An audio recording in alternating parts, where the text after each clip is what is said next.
आज हम सबसे पहले आपसे सामान्य ज्ञान का एक सवाल पूछना चाहते हैं और ध्यान से आप इस सवाल को सुनिएगा और फिर देखते हैं कि आपको इसका जवाब पता है या नहीं। और वो सवाल ये है कि दुनिया में किस देश में सबसे ज्यादा मस्जिदें हैं। आपके पास 4 विकल्प हैं। सवाल फिर से सुन लीजिए, दुनिया में किस देश में सबसे ज्यादा मस्जिदें हैं। जवाब आपके पास ये है, विकल्प इंडोनेशिया, बांग्लादेश, पाकिस्तान या भारत। संभव है कि आप में से ज्यादातर लोगों ने पहले 3 विकल्पों के बारे में सोचा होगा, क्योंकि ये 3 देश मुसलमानों की आबादी के हिसाब से दुनिया के सबसे बड़े देश हैं।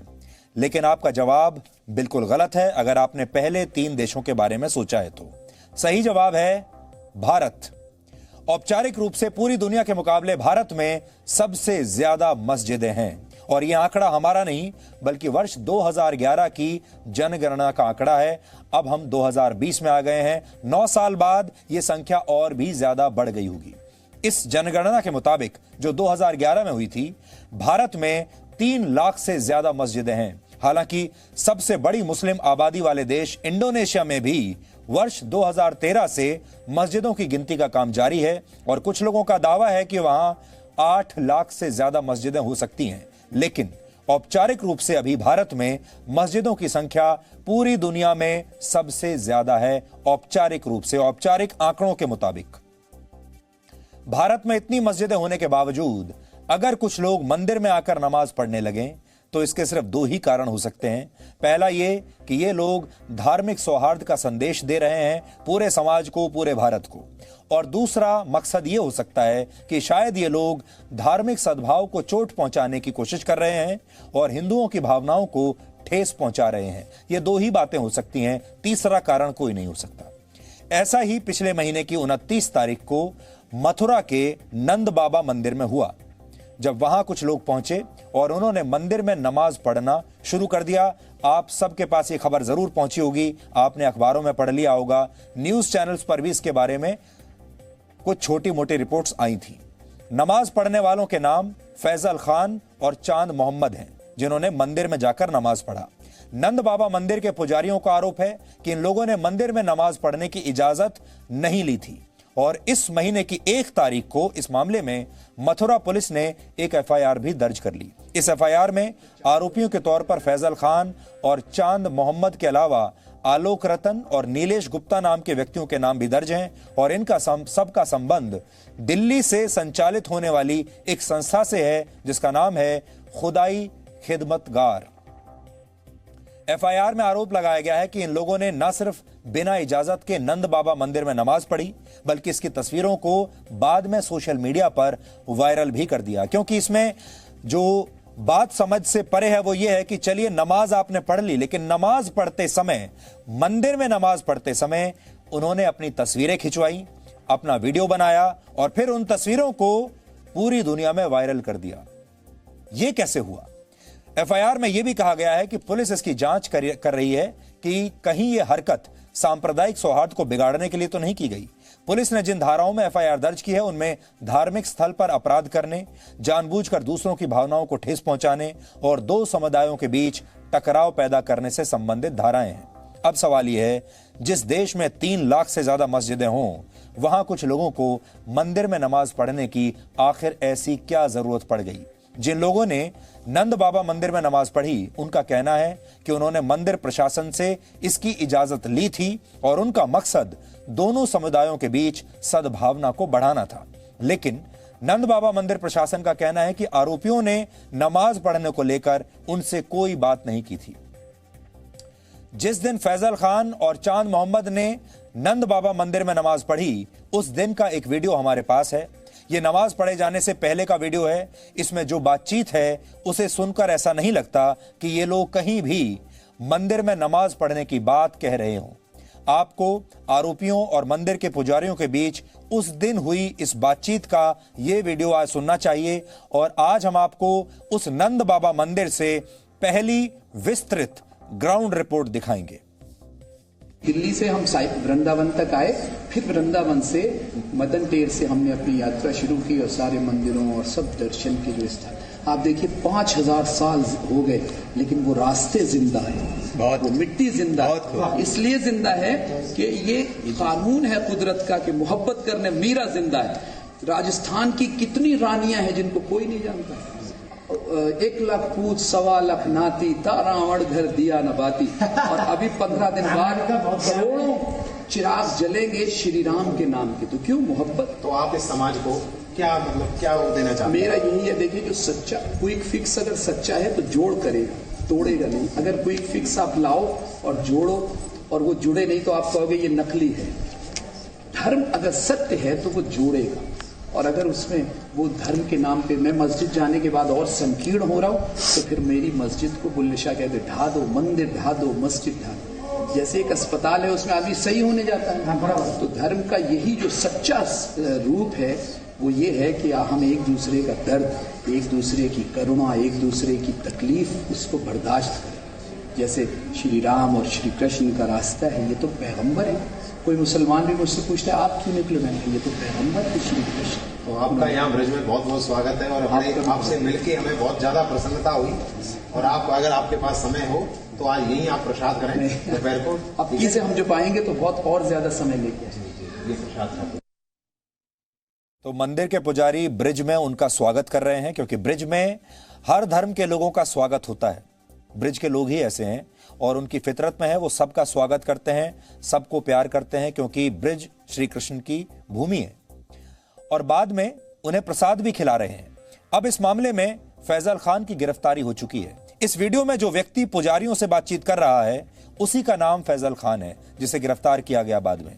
और इस वीडियो में फैजल खान ने बड़ी अच्छी अच्छी बातें कही हैं, सद्भावना की बातें कही हैं, जिसे लेकर कोई भी किसी को भी मतभेद नहीं हो सकते। वो जो कह रहे हैं बिल्कुल सही कह रहे हैं।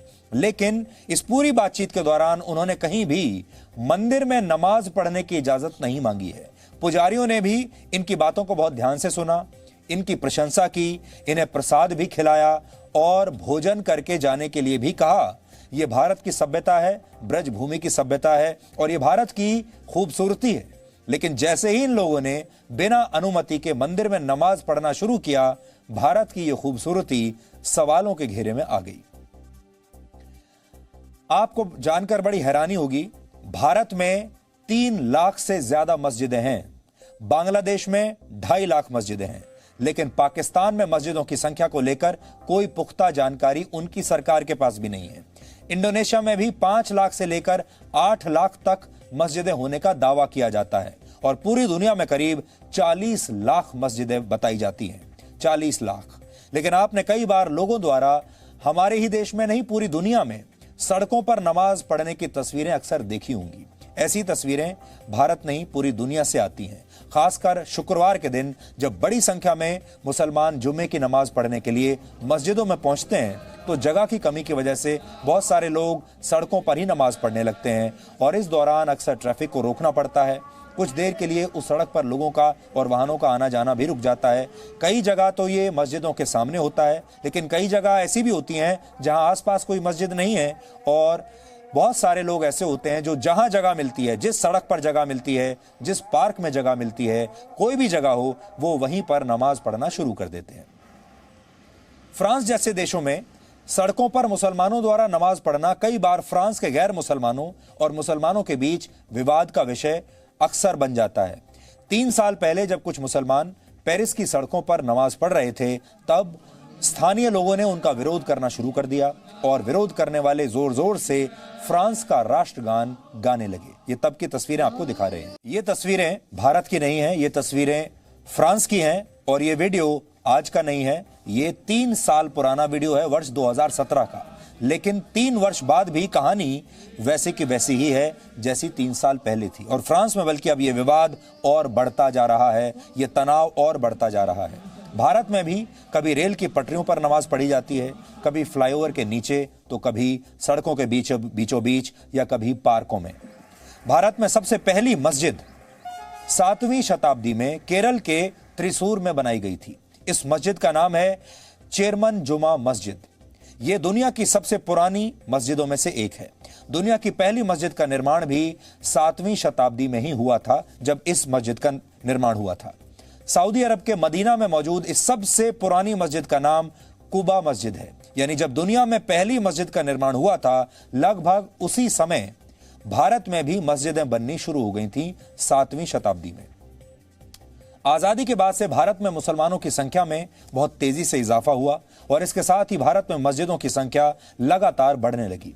1951 से लेकर वर्ष 2011 तक भारत में मुसलमानों की संख्या हर साल औसतन 10% की रफ्तार से बढ़ी है, जबकि पिछले एक दशक में हिंदुओं की जनसंख्या की वृद्धि की दर 2% से भी कम रही है। यानी एक तरफ 10% की वृद्धि, दूसरी तरफ 2% की वृद्धि। भारत में हिंदुओं की जनसंख्या करीब 96 करोड़ है और मंदिरों की संख्या लगभग 20 लाख है। 96 करोड़ हिंदू हैं और मंदिर हैं 20 लाख, लगभग, कुछ ज्यादा भी हो सकते हैं। लेकिन मथुरा के नंद बाबा मंदिर में जो हुआ, उसने ये सवाल पूछने पर मजबूर कर दिया है कि अगर मंदिर में नमाज पढ़कर सद्भावना का संदेश दिया जा सकता है, तो क्या मस्जिद में भी पूजा अर्चना और मूर्ति पूजा की जा सकती है? इस सवाल का जवाब आज हम तलाशेंगे। हमने इस बारे में हिंदू और इस्लाम धर्म के जानकारों से पूरी बातचीत की है, लेकिन पहले आप मथुरा से देश की पहली ग्राउंड रिपोर्ट देखिए, जिससे यह साफ हो जाता है कि आखिर मथुरा के नंद बाबा मंदिर में 29 अक्टूबर के दिन हुआ क्या था और क्यों हुआ था और कैसे हुआ था।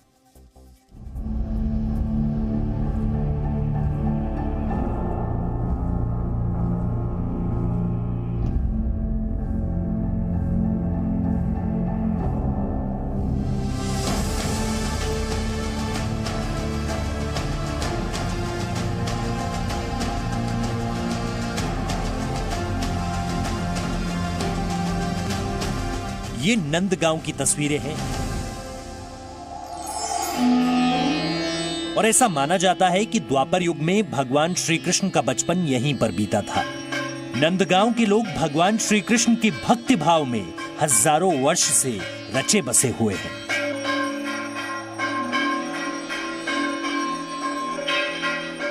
नंदगांव की सबसे ऊंची पहाड़ी पर मौजूद ये नंद बाबा का मंदिर है। 29 अक्टूबर की दोपहर 2 मुस्लिम युवकों ने इसी मंदिर परिसर में नमाज पढ़ी और तस्वीरों को सोशल मीडिया पर वायरल कर दिया। इसके बाद से यह गांव चर्चा का विषय बना हुआ है। 29 अक्टूबर को दोपहर 12 बजे फैजल और चांद मोहम्मद नंद बाबा मंदिर के गेट नंबर 1 से प्रवेश करते हैं। गेट नंबर 1 यही है जिस गेट से इस वक्त हम प्रवेश कर रहे हैं और यहीं से जाते हुए फैजल और चांद मोहम्मद ने मंदिर परिसर में जाकर नमाज पढ़ने की कोशिश की।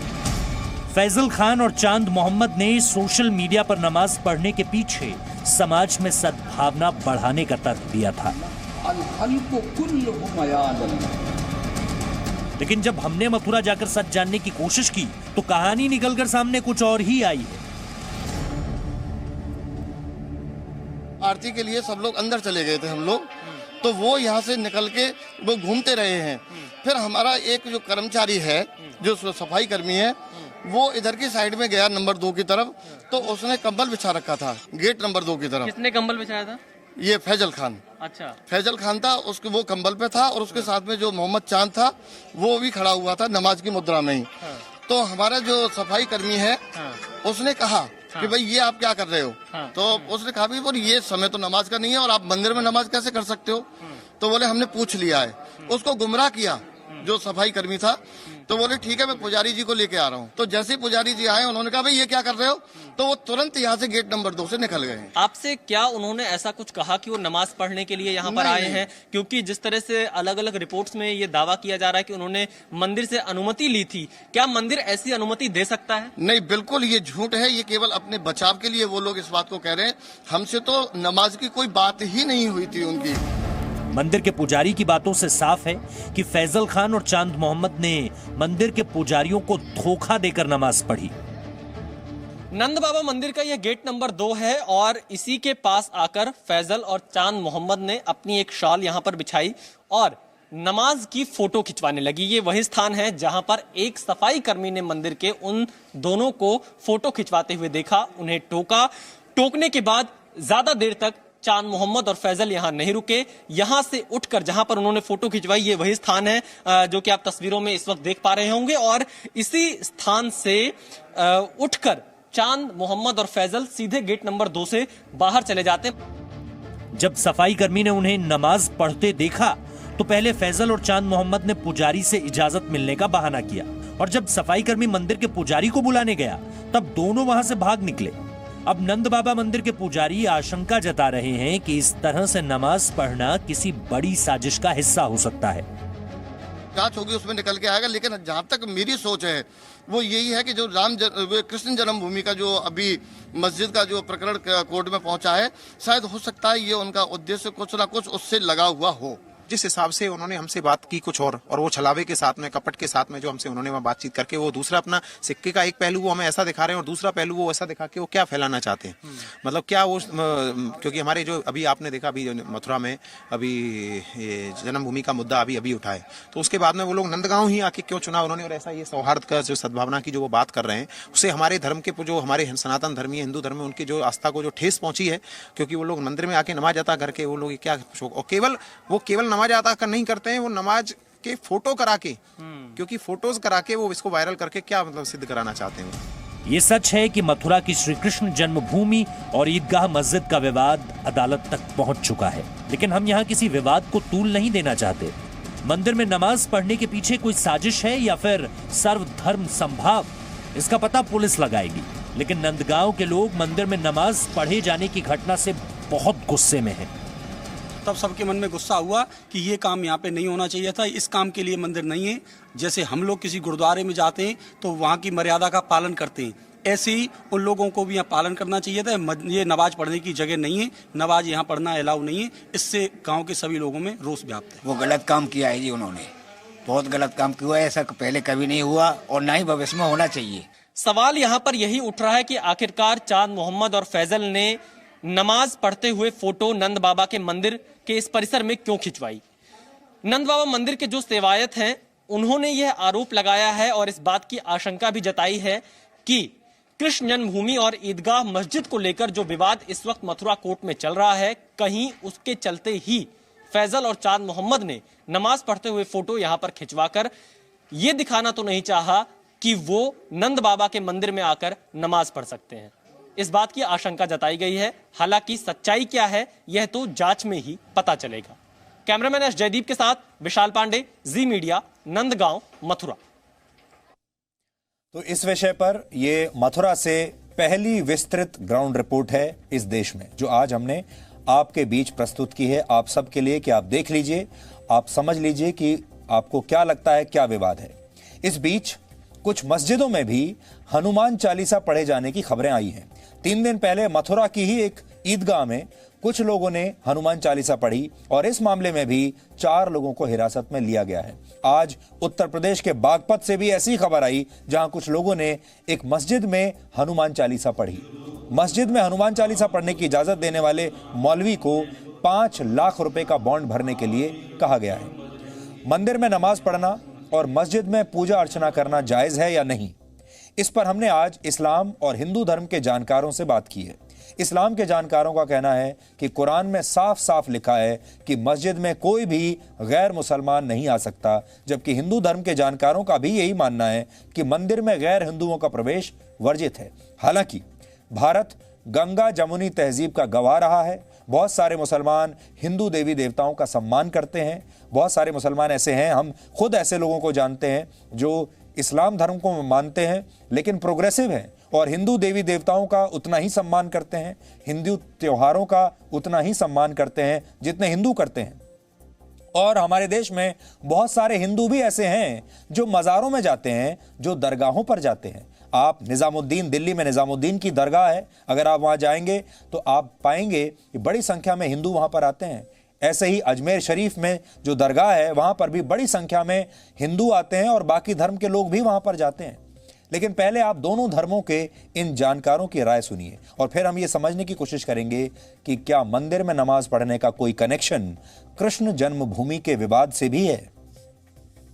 हर जगह के रूल्स एंड रेगुलेशंस होते हैं। देखिए, इमरजेंसी में जैसे सुनामी आया था तो मस्जिदों में पूजा भी हुई थी, मंदिरों में नमाज भी हुई थी, लेकिन हर जगह के कायदे क़वानीन होते हैं। जहाँ तक नमाज का ताल्लुक़ होता है, नमाज का एक सिलसिला ये है कि भाई आप नमाज जो उसकी जगह है वहाँ पढ़ें, आप मंदिर में क्यों पढ़ेंगे, ठीक है ना। क्योंकि मंदिर में मैं नहीं समझता कि नमाज की इजाज़त है। अगर आपने पढ़ ली, चलिए ठीक है, मजबूरी में पढ़ ली, पढ़ने के बाद आप उसकी मार्केटिंग कर रहे हैं, उसकी ब्रांडिंग कर रहे हैं, ठीक है, उसकी एडवर्टीज़मेंट कर रहे हैं, वो बिल्कुल गलत है। उसी तरह से देखिए, जहाँ तक मस्जिद में मैं कुरान की बात कर रहा हूँ, रूल्स और रेगुलेशंस कुरान के और हदीस के, शरे के, इस्लाम के यही कहते हैं कि जिसका जो स्थान है पूजा पाठ करने का, वो उसी को वहाँ करना चाहिए, ठीक है। आपने मंदिर में जाके नमाज पढ़ ली, भाई क्यों पढ़ी, क्या कोई कंस्पिरेसी थी? किसी भी प्रकार का आर्य धर्म से इतर आर्य धर्मेतराणाम प्रवेशो निषिद्धा। हमारी जो सनातन परंपरा को जो नहीं मानता है, जो हमारी शास्त्र व्यवस्था को नहीं मानता है, उसको हमारे मंदिर में किसी भी विधर्मी के प्रवेश का निषेध कहा गया है। विशेष करके जो इस तरह की नमाज आदि का जो लोग मंदिरों में घुस करके प्रवेश करके पाठ कर रहे हैं, शास्त्रों में इसकी बहुत निंदा की गई है और उस स्थान को पुनः पवित्र करने के विधान बताए गए हैं। इसलिए हमारे धर्मशास्त्रों में उदारता तो है, औदार्यपूर्ण वो बाहर से मिले, बाहर से उनको आशीर्वाद दिया जाए, मंदिर के बाहर से ड्यूही के बाहर वो प्रणाम कर ले, दूर से प्रणाम कर ले, लेकिन मंदिर में प्रवेश करके, मंदिर के प्रांगण में प्रवेश करके किसी अन्य धर्म की प्रार्थना हमारे देवतागण कभी भी स्वीकार नहीं करते हैं। अब जो लोग ये कह रहे हैं कि मंदिर में नमाज पढ़कर सद्भावना का संदेश देने की बात कर रहे हैं, उन्हें हम ये बताना चाहते हैं कि अयोध्या जन्मभूमि विवाद की सुनवाई जब सुप्रीम कोर्ट में हो रही थी, तब दो बड़ी बातें हुई थी। पहली ये कि सुप्रीम कोर्ट ने माना था कि मस्जिद में नमाज पढ़ना इस्लाम का अभिन्न हिस्सा नहीं है, जबकि विवादित ढांचे को मस्जिद बताते हुए मुस्लिम पक्ष ने यह कहा था कि एक बार जो जगह मस्जिद बन जाती है वो हमेशा मस्जिद ही रहती है। ये तर्क दिए गए थे सुप्रीम कोर्ट में जब राम मंदिर और बाबरी मस्जिद विवाद सुप्रीम कोर्ट में चल रहा था। एक बार जहां मस्जिद बन गई वो जगह हमेशा मस्जिद ही रहती है, यह तर्क दिया गया था। और इसी तर्क के आधार पर मुस्लिम पक्ष ने बाबरी मस्जिद का निर्माण कहीं और करने से इनकार कर दिया था। जब यह कहा गया कि जहां बाबरी मस्जिद है वहां राम मंदिर का निर्माण करने दिया जाए और बाबरी मस्जिद को कहीं और शिफ्ट कर दिया जाए, तब मुस्लिम पक्ष का यह कहना था कि ऐसा नहीं हो सकता। जहां पर एक बार मस्जिद बन गई, जहां पर नमाज पढ़ ली गई, अब वो हमेशा मस्जिद ही रहेगी। ऐसा दावा किया जा रहा है कि नंद बाबा मंदिर में नमाज पढ़े जाने का संबंध श्री कृष्ण जन्मभूमि विवाद से भी हो सकता है। आज आपको संक्षिप्त में श्री कृष्ण जन्मभूमि विवाद के बारे में भी थोड़ा कम शब्दों में हम बताना चाहेंगे। उत्तर प्रदेश के मथुरा में कटरा केशवदेव इलाके में भगवान श्री कृष्ण की जन्मभूमि है, जहां वो पैदा हुए थे, जहां उनका जन्म हुआ था। यहां 13.37 एकड़ जमीन है, जिसका मालिकाना हक श्री कृष्ण जन्मभूमि ट्रस्ट के पास है। इसी जमीन के लगभग 2.5 एकड़ हिस्से में एक मस्जिद भी बनी हुई है। हिंदू पक्ष की मांग है कि श्री कृष्ण के गर्भगृह के ऊपर मस्जिद बनी हुई है और इस मस्जिद को यहां से हटाया जाए। जब मथुरा की जिला अदालत ने इस मामले में याचिका अब स्वीकार कर ली है और इसी महीने की 18 तारीख को इस मामले पर अगली सुनवाई होने वाली है। हिंदू पक्ष ने अपनी याचिका में कहा है कि वर्ष 1669 में तत्कालीन मुगल शासक औरंगजेब के आदेश पर श्री कृष्ण मंदिर को तोड़कर उसके एक हिस्से पर ईदगाह मस्जिद बनाई गई थी। यह नंद बाबा मंदिर मथुरा के नंदगांव में है और कहा जाता है कि भगवान कृष्ण ने अपना बचपन इसी गांव में बिताया था। नंदगांव इसीलिए कहा जाता है और सारी बाल लीलाएं यही की थी उन्होंने। यह जगह भगवान कृष्ण के भक्तों के लिए बहुत महत्वपूर्ण है। जिस नंद बाबा मंदिर में नमाज पढ़ी गई वो मंदिर भगवान कृष्ण के बाल स्वरूप को ही समर्पित है। नंदगांव से भी हमने एक छोटी सी रिपोर्ट आपके लिए तैयार की है, जिसे आज आपको पूरे देश को जरूर देखना चाहिए। बोलिए बांके बिहारी लाल की जय हो।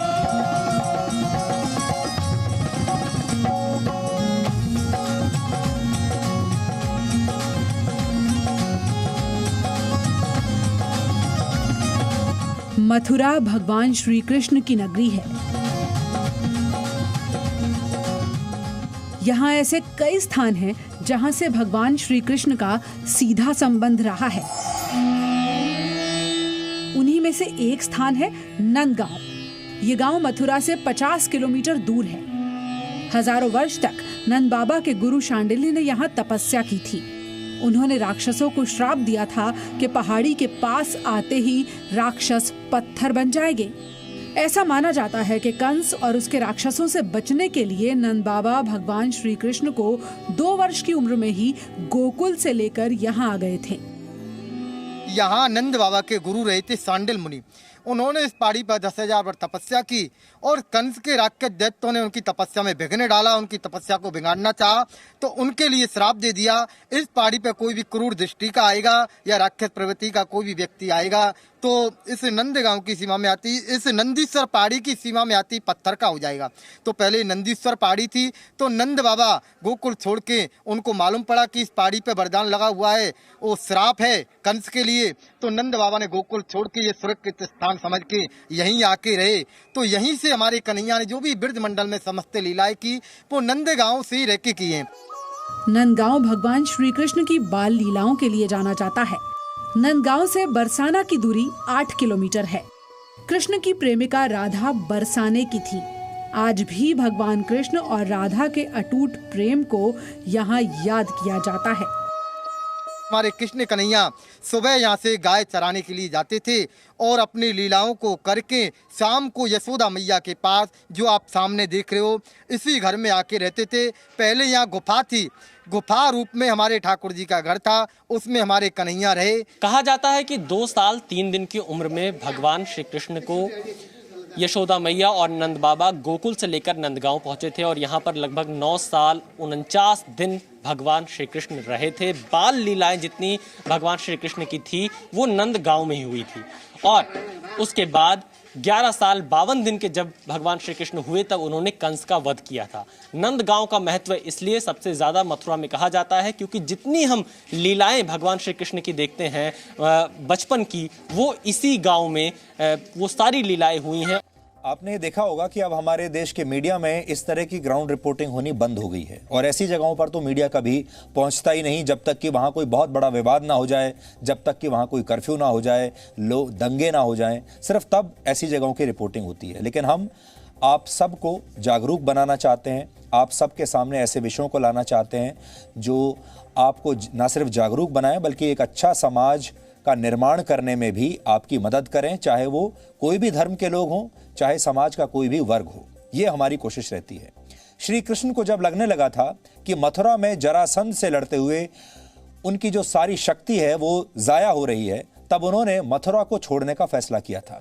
श्री कृष्ण ने तो समय पर रणभूमि को छोड़ दिया, इसलिए उन्हें रणछोड़ कहा जाने लगा।